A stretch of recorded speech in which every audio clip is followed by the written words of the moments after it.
Well, I'm a New Yorker, so I loved that part. But it also brings.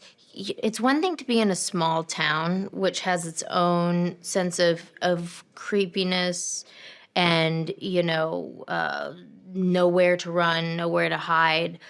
But then when you're in a big city, there's a completely different version of there's nowhere to run, there's nowhere to hide. It could be anybody.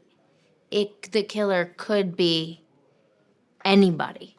I mean, it could be you, it could be the person you're standing next to, and it brings, about the opportunity for shock, surprise. I mean, you just really don't know what you're gonna see. I've never been directed by two directors, but their transition between the two of them is so smooth. They know how to work together so well, and they've just brought us along for the ride. Oh my gosh. I've always been a fan of Dermot.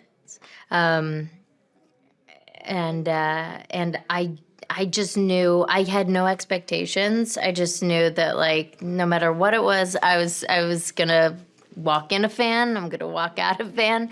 But he had me laughing so hard on the first day that I went outside during one of the breaks and somebody wanted to take a picture and I tried to smile and my cheeks were shaking like they were so exercised.